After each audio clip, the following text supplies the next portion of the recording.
Olá, nessa aula nós vamos começar a falar sobre como modelar aberturas e esquadrias, começando pela ferramenta porta. Se eu clico duas vezes na ferramenta porta, que é a quinta ferramenta de modelagem, eu acesso as definições dessa ferramenta. E aqui eu vou utilizar primeiro a porta 27 para criar as nossas portas de abrir.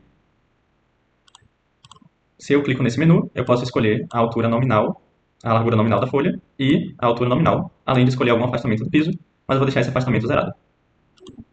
Quando se fala da largura nominal da porta, é muito importante pensar em qual é a medida que está sendo utilizada como referência. Se eu vier aqui em definições da porta articulada e clicar aqui em cima, se eu rolar o scroll até o topo, eu vou ver essa opção aqui, tamanho, nominais e tolerância.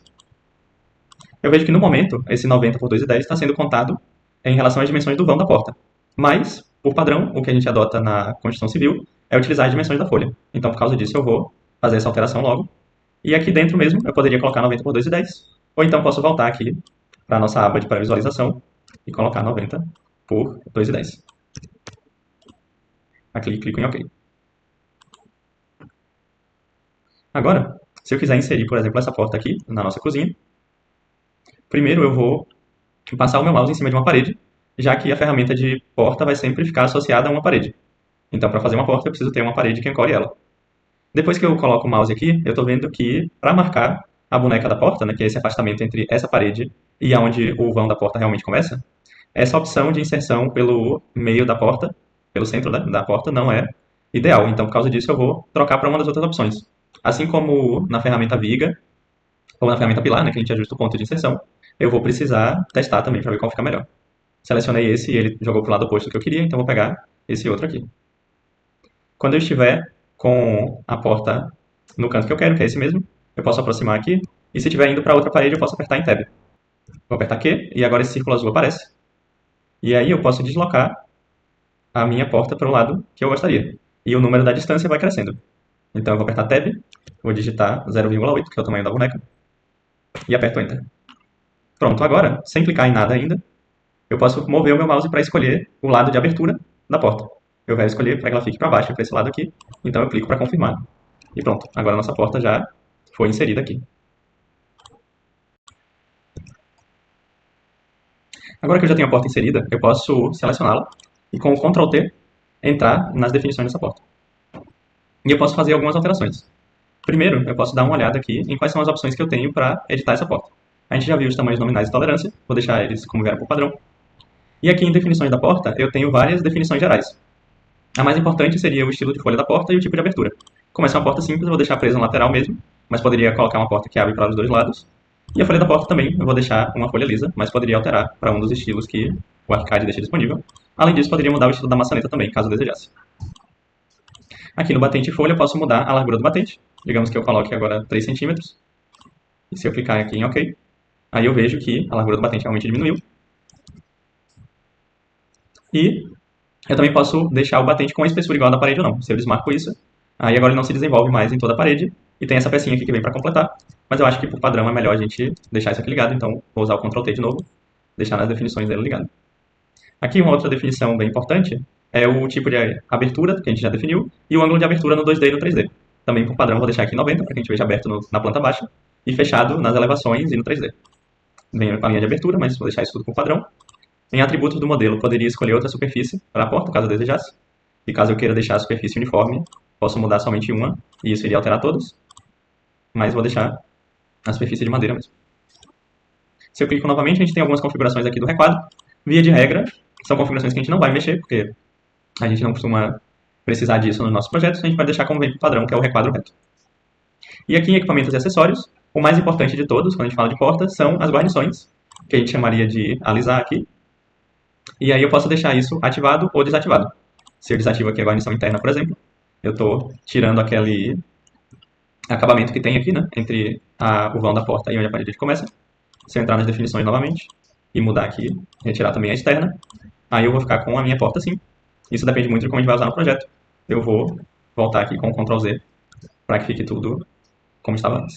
E, de novo, ajustar aqui a espessura do batente. E pronto, agora o batente fica igual. Uma outra coisa que eu poderia mudar nessa porta é o selo dela. O selo no momento está com essa linha aqui, e no final a gente vê qual é o ID dessa porta, e a gente vê de um lado a largura e do outro lado a altura. Se eu apertar Ctrl T para entrar nas definições novamente, vou diminuir essa aba de definições e vou abrir agora essa aba aqui de marcador de cota. E eu não gosto muito desse marcador, então eu posso mudar ele aqui para um marcador básico. Se eu entrar em estilo do marcador, eu posso mudar qual é o tamanho, a fonte e a caneta. Vou colocar aqui 1,5. E aqui em definições do marcador, eu posso colocar que o separador é um X, ao invés de ser o por. Então, quando eu voltar para cá, agora já aparece um X aqui. Se eu clicar em OK, pronto, agora eu vejo o texto do marcador dessa maneira. Caso eu não quisesse ver esse texto de marcador no meu projeto, eu poderia entrar aqui nas opções de visualização do modelo, que é algo que a gente vai ver com mais calma mais à frente. E aqui em porta, eu posso desmarcar essa opção. Clico em OK e pronto, inseri aqui a nossa porta de abrir. Caso eu queira inserir uma outra porta, vou fazer isso com a porta do lavabo agora. Eu poderia captar as definições pressionando a tecla Alt e clicando na porta. Agora eu já entrei na ferramenta porta com essas mesmas definições. E aí eu só precisaria mudar aqui a largura, que essa porta ela não é tão larga, é uma porta de 70. E aí eu vou aproximar aqui o meu mouse, vou mudar o ponto base, já que aquele não estava servindo muito bem. Agora sim, aperto o Q para criar essa bolinha, vou esperar ela aparecer sozinha. E aí começo a mover meu mouse sem clicar em nada. E à medida que a distância cresce, eu posso digitar vírgula 0,8 e Enter. E aí, de novo, sem clicar, posso escolher para que lado a minha porta vai. Vou clicar aqui agora. E pronto, essas são as nossas definições para criar e editar portas de abrir. Se eu acessar novamente a ferramenta de porta, com 2 cliques, eu vou ver aqui que eu tenho uma gama bem grande de portas já pré-configuradas. Além das portas de abrir, que tem diversos tipos diferentes, eu tenho as portas de correr também, que são as próximas que a gente vai ver. A gente tem vários tipos de porta de correr, e do mesmo jeito que as portas de abrir, o ideal é que a gente procure uma porta parecida com o que a gente quer usar para que a gente tenha que editar o mínimo de coisas possível. E como eu quero criar agora uma porta para essa área aqui do depósito e da dispensa, que é uma porta de correr simples aqui pelo lado de dentro desse cômodo, eu vou procurar exatamente isso. Uma porta de correr cuja folha corra por fora. Então, entrei novamente nas definições da porta usando Ctrl T, e aí agora eu vou procurar aqui, uma porta de correr exterior. Se eu olhar nas definições, ela já está com 90, então eu posso clicar no OK, e aí da mesma maneira eu vou fazer o posicionamento dessa porta aqui. Se eu trago a minha porta para cá, ela fica mudando para outra parede, não tem problema, eu posso apertar Tab, pronto, aperto Tab, e pronto. Já que essa porta ela não vai ter uma boneca, né, porque é uma porta de correr, eu vou colocar ela aqui para dentro de novo. A gente sem apertar nada, só movendo meu mouse eu consigo mudar a posição, eu vou colocar para cá e para baixo. Posso apertar ESC agora. Se eu clicar para selecionar a nossa porta, eu consigo ver que, por esse pontinho rosa, eu posso mover essa porta e aumentar a abertura dela. Então, eu fiz isso aqui. Posso clicar aqui na ferramenta porta novamente e inserir a nossa outra porta. Vou trazer ela até aqui. Estou vendo que esse ponto agora não é o melhor, então vou mudar.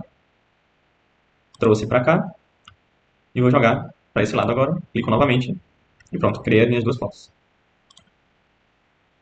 Se eu clicar aqui em cima, eu consigo fazer a seleção dela. E pronto, agora criamos nossas duas portas de correr. Se eu quiser alterar as definições delas, eu posso pressionar Shift, cliquei em uma porta, cliquei na outra, Ctrl T para acessar as definições, e aqui nas definições da porta eu vou mudar, que eu quero uma folha de porta simples, o estilo 1. Aperto OK, e pronto, já mudou a representação 2D, e eu já configurei as nossas duas portas de correr. Uma outra opção de porta que eu tenho é a porta sanfonada. Se eu der 2 cliques na ferramenta porta, e aqui dentro da minha biblioteca procurar porta sanfonada, eu posso escolher essa porta sanfonada multipainel para criar uma porta que se desenvolva em todo esse vão aqui da minha sala.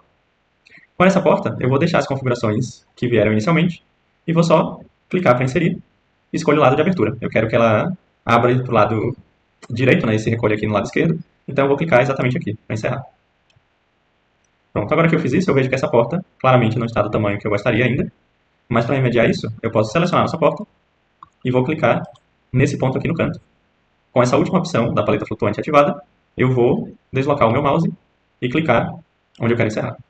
E pronto, agora eu já criei essa porta, só que as folhas dessa porta estão muito grandes.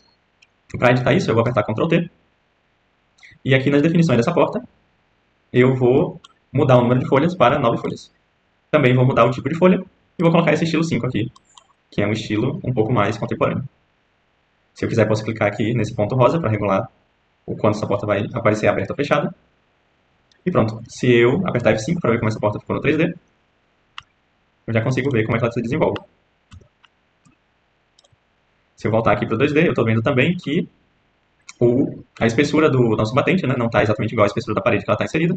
Para isso, posso apertar Ctrl+T novamente, clicar em definições da porta, batente e folha, e dizer que eu quero uma espessura igual. Eu aperto OK, e pronto, fiz essa alteração. Agora, se eu voltar lá no 3D, olhar por aqui, eu vejo que, de fato, o batente tem a mesma espessura da parede. E pronto, nós criamos aqui a nossa porta sanfonada. A última opção de aberturas com a ferramenta porta que nós vamos ver é a opção de criar um vão aberto. Muitas vezes, quando a gente gostaria de criar uma abertura na nossa residência ou em qualquer edificação, a gente não vai criar uma abertura que vai do teto, que vai do chão até o teto. Normalmente fica um trecho de parede por cima dessa abertura, e por causa disso é melhor utilizar um vão do que simplesmente não inserir nenhuma parede nesse trecho aberto. Então eu vou clicar aqui em OK, e vou abrir um vão aqui nessa lateral, até a lateral dessa parede. Clico, posso escolher qualquer lado, já que o sentido de abertura não é importante para um vão, e vou apertar ESC. Agora, eu vejo que se eu clicar aqui bem na pontinha desse reboco, eu consigo selecionar o nosso vão. Ou posso também passar o meu mouse aqui e esperar que apareça esse checker. Quando isso acontecer, eu posso clicar. Da mesma maneira que a porta camarão, né? A gente pode clicar aqui nesse ponto. Com essa última opção ativada, eu posso deslocar aqui e ajustar graficamente o tamanho do meu vão. Se eu quiser, posso mudar também a altura dele por aqui. Colocar, por exemplo, 2,40. É importante ressaltar que, embora a gente tenha usado isso mais para uma porta de correr e para o vão, mas qualquer porta pode ser ajustada utilizando esses pontos de controle aqui. Sempre clicando no ponto onde começa o vão da porta. Se eu clico aqui, eu posso editar, tanto aumentando quanto diminuindo. E se eu quiser ainda digitando uma medida específica, vou voltar aqui para a medida que estava, que era 30 centímetros. Caso eu queira ainda aqui no vão, eu posso selecioná-lo. Se eu não conseguir selecionar de cara, posso usar o Tab sempre, para pesquisar todos os elementos que estão empilhados. E aqui quando aparece porta, vão de porta, eu clico ou aperto Enter, digito Ctrl T para acessar as definições. E aqui, nas opções de abertura de parede, que são as mesmas que a gente vê lá na ferramenta de porta, eu posso mudar aqui o fechamento da minha parede, retirando a dobra de reboco. Se eu clico aqui em OK, aí agora eu já não vejo mais aquela dobrinha. E é isso, gente. Assim que funciona o vão utilizando a ferramenta porta.